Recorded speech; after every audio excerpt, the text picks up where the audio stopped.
It's quite late, quite dim. I was just going through a few of my videos. First, I want to welcome new viewers, viewers who've been with me before. And I was watching a video that I had posted 7 months ago about my father was the first to sexually abuse me. Now, I have to tell you that my father was like Dr. Jekyll and Mr. Hyde, and he actually got arrested one stage for indecent exposure, and many women claimed that he had done sexual things to them. I can remember one time my mother sending me over to talk to this woman to try and get her to not press charges. So I don't know what happened. My parents were very screwed up sexually, okay? And anyway, when my father also, in my younger years, didn't spend a lot of time at home. He worked away in Papua New Guinea. He worked away at Greenvale, which was north of Townsville, and he did a lot of construction. And I grew up very early. I developed very sexually very early. I saw things that both my mother and my father did. My mother had an affair. But I've also got to explain something about my mother and my father. When my father had got really drunk, he got into such a violent state. You couldn't say no to him. I once stood up because of what he did to my mother, and I got punched to the ground. I was about 17. But you couldn't say no to him. And what I didn't share with you in that video that my father was the first to sexually abuse me, the dreams I had, and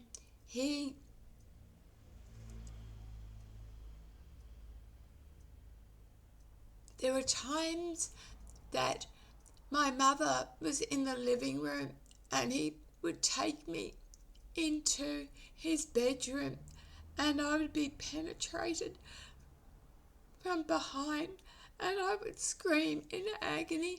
And I remember one time my mother coming in and she'd say, "What are you doing? What are you doing?" But you remember, this is all like part of dream world. It wasn't till I was 16 that he got more bolder, that he wasn't just doing things to me at night. Now, he had a series of accidents.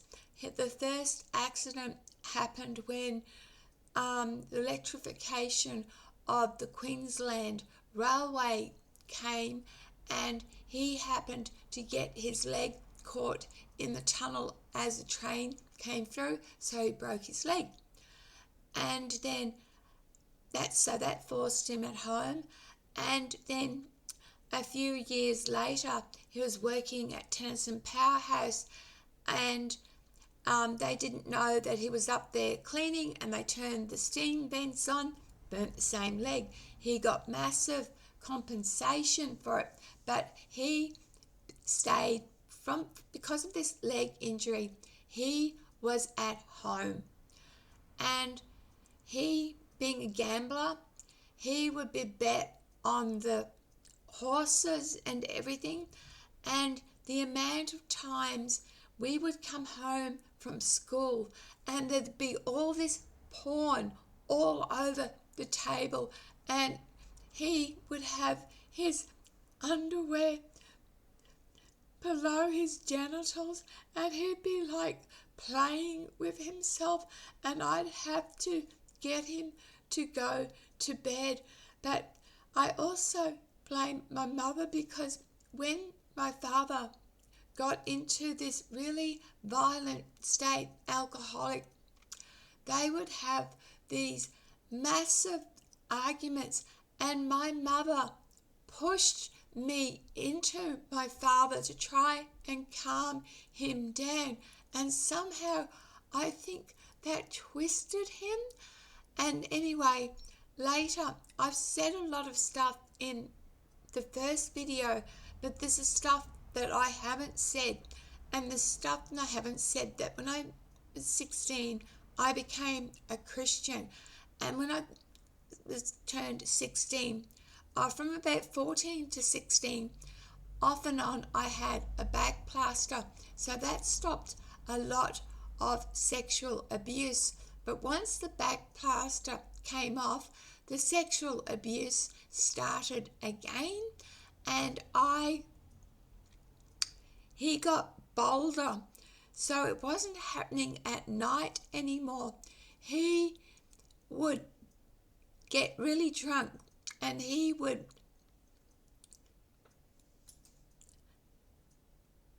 use the excuse to teach me mechanics of how to fix a car. And of course he'd get so greasy, and I'd get greasy too, and he would force me to have a shower with him and force me to touch his genitals. And that time I told you about the cough medicine in the first video, I had pneumonia. I got pneumonia quite a lot, and he made me get naked, and my sister saw him. What he did. But as I said, it wasn't just me. My father was a sexual deviant. He used to come home with garbage bags full of lingerie that he had stolen off lines of other women. So I only told you a little bit of the story. My father was the first to sexually abuse me.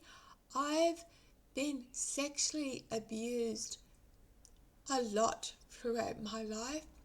At the same time that this was happening, I felt I was a tomboy, and even though I'm a baby boomer, I didn't grow up like my parents who were baby boomers in the hippie movement. I grew up with gangs, the switchblade and the cross, or the sword and the cross, and we grew up with gangs, and I have been gang raped many times, as many as 12 at one stage going through me. I've run away from home, and I've told you in this other sexual abuse where I was taken to a Yugoslavian nightclub where a 60-year-old man raped a 14-year-old girl, me. So, throughout my life, my last sexual violation occurred when I was 59, when my husband, who died not long after, had been extradited falsely to Victoria. So I haven't just been abused by my father. Even when I was 16, I went to the church, and I didn't choose my clothes. I wasn't allowed to choose my clothes till I was 17. But before that, just before this church bit, if my father's friends came over, his drunken friends, my mother would hide me in the bedroom because she didn't want me turning on the men. This is how sick this society that I grew up in was. And even at church, the women came up to me and said, "Can you please not sit in the front row because the way you're dressed is turning the pastor on?" So today, one of my mental health conditions is complex PTSD. I have a book out that's called Screwed, and you can get it from Amazon. And I got a job at 30s because my boss he lusted after me, and my boss raped me. And where I worked at the jail, security guards were turning up at the hotel where I was staying till my husband came, and I was raped. So my father, yes, he was the first to sexually abuse me, but I have been very sexually abused. But I also want to tell you this. I have been sexually abused by women too, by lesbians who've taken advantage of me, while I was sleeping. So women can be just as bad as men. So anyway, I just thought I needed to let you know a little bit more information. And because of what my father did to me, I couldn't orgasm for years. And the sick thing is because my mother said it was me who was the sick one. I'm not going to go there, okay? This is upsetting. And if this had happened, my mother knew what my father was doing.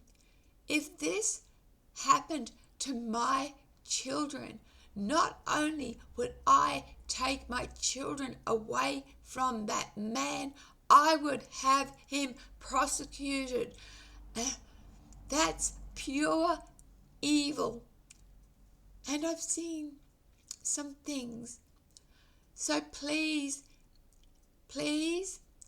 if you know or suspect that a child is being abused, whether it's sexually, physically, or mentally, please step in, notify the authorities, and save their life.